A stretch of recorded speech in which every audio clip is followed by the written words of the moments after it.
Agradecer primeiro ao professor Maurício pelo convite, também o Murilo aqui do LTEC que veio acompanhar também, e a presença de todos. O professor Maurício me chamou para compartilhar com vocês basicamente a experiência que a gente teve executando a prova de carga bidirecional lá em Brasília.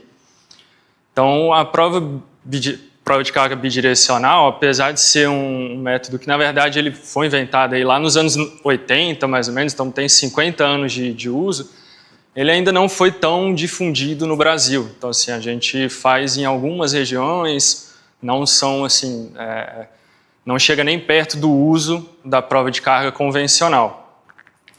Então, basicamente, assim, só pincelando mesmo, a prova de carga estática, como a grande maioria aqui já deve conhecer, é basicamente o teste para a gente ver qual que é a capacidade de carga efetiva dessa estaca, se ela cumpre realmente o que o projeto tinha estimado.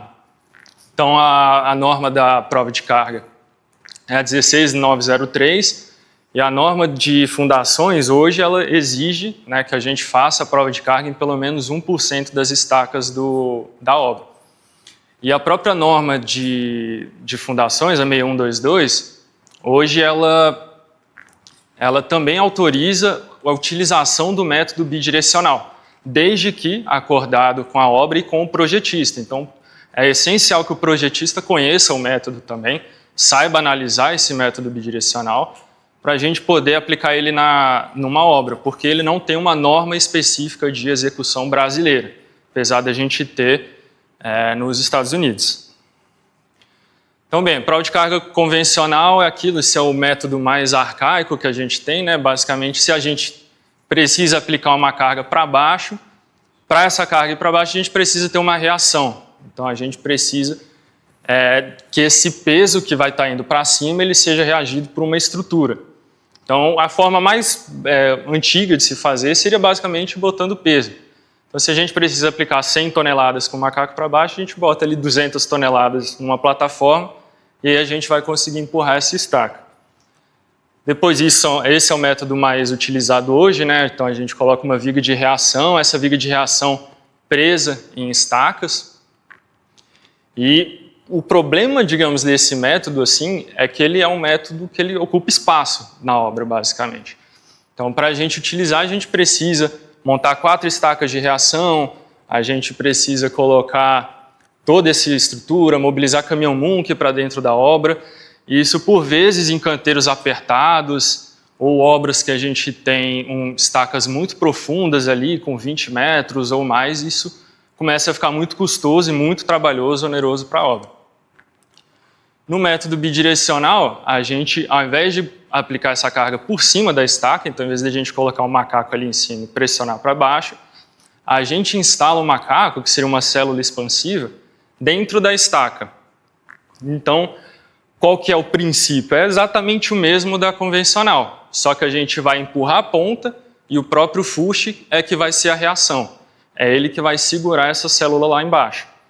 Então, ao fazer isso, a gente vai ter uma força para cima e outra para baixo. A gente vai testar o fuste e a ponta separadamente. Vantagem, cara, é principalmente espaço. Então, enquanto ali no slide anterior, né? A gente tem que mobilizar todo esse aparato, que é grande, é pesado. Na prova de carga bidirecional, no final que fica em cima é só essa barraquinha. A gente senta, aplica a carga com a bomba e faz as leituras dos reloginhos, medindo o deslocamento da ponta e do fuste da estaca. Bem, o conceito, como eu expliquei, né? Então, essa instalação da célula dentro da própria estaca e as vantagens do método, né? Então, principalmente assim no que a gente fez em Brasília, o pessoal mais assim gostou do método realmente, mais elogiou a gente, foi na questão da preparação. Então, a gente faz toda a preparação juntamente com a execução da estaca. Então, durante a concretagem da estaca, a gente coloca o macaco, então não tem nenhum tipo de execução fora da própria dinâmica da obra. A própria estaca que está sendo executada ali, que vai ser testada, a gente já faz a aplicação do macaco. A capacidade de carga também, isso é importante. No método bidirecional, a capacidade de carga fica praticamente quase que limitada, porque dependendo da carga da estaca, basta a gente colocar mais células de carga. Então, para provas de carga, por exemplo, de 1.000, 2.000 toneladas, é possível fazer pelo método bidirecional, basta a gente colocar mais células de carga dentro da própria estaca. E outro ponto muito importante é a segurança. Porque como o macaco, a aplicação de carga, na verdade, está acontecendo toda debaixo da terra, e esse tipo de situação não acontece. Então, a gente não tem ruptura das vigas ou da plataforma. Então, a chance de acidência, ela basicamente fica muito menor. Então, aqui, basicamente, né, a gente executando o ensaio sem nenhum tipo de risco ali. Essa aqui é a montagem, a célula de carga. Aqui lá em Brasília, a gente pega as células da Arcos, a Arcos que desenvolveu essa célula há muitos anos. Então, eles mandam para a gente lá em Brasília, para a gente fazer a instalação e depois o ensaio. Esse aqui é só para a gente ilustrar, é a instalação da célula na estaca, que vai ficar mais fácil da gente visualizar. Essa tubulação toda, são 3 tubos, né, basicamente. 2 onde a gente vai colocar a varetinha que vai medir os deslocamentos lá embaixo, e o tubo do meio, ele vai ser por onde a gente vai receber a água para pressurizar o macaco. O macaco é o amarelo. Então, basicamente, isso é uma estaca que foi executada na obra, a estaca de ensaio, acabou de ser concretado. No que ela concretou, a gente levanta isso com a própria hélice, a célula, e agora a gente faz o mergulho dela na estaca. Aí, só para trazer de exemplo, esse aqui foi a obra que a gente fez mais recente, lá em Brasília, foi da Vila Bianco. Lá a gente fez 6 provas de carga nesse método. E aí, bem, a primeira etapa, né, do método, a gente tem que pensar mais antes de fazer a execução, que essa é a parte primordial. A gente precisa estudar o relatório de sondagem para determinar onde a gente vai parar, qual a profundidade em que a gente para essa célula. Então, a gente estuda a sondagem, determina essa profundidade para garantir que, quando a gente aplicar carga, o fuste não vai embora. Ele não vai saltar para fora antes da hora. A gente tem que conseguir equilibrar que a reação do fuste sustente a carga prevista de ruptura do projeto. Determinando qual a profundidade, a gente passa aí sim para executar. Aqui é o projeto, no caso, né, o projetinho que a Arcos já manda para a gente, até eles executam esse projetinho, mandam para a gente instalar a célula dessa forma. Aí, nesse caso aí, a gente tinha uma estaca aí de, se eu não me engano, era mais de 20 metros ali, a gente tem 15 metros de fuste. Então, a gente precisou de 15 metros de fuste para instalar essa célula. Essa aqui é a célula já instalada, né? Ali, ficou só com as tubulações para fora.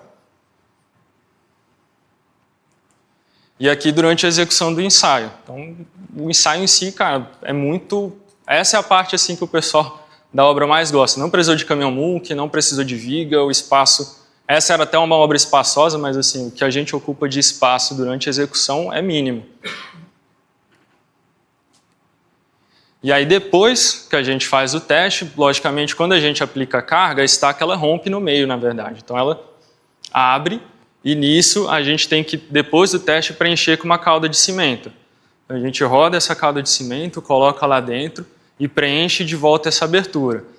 Aí, a Arcos até já fez estudos sobre provas de carga estáticas feitas na estaca depois do teste, e elas apresentaram excelente desempenho, até melhor do que o anterior. Então, isso já, assim, tranquilamente pode fazer na própria estaca que vai ser utilizada na obra posteriormente. Não precisa ser só uma estaca teste.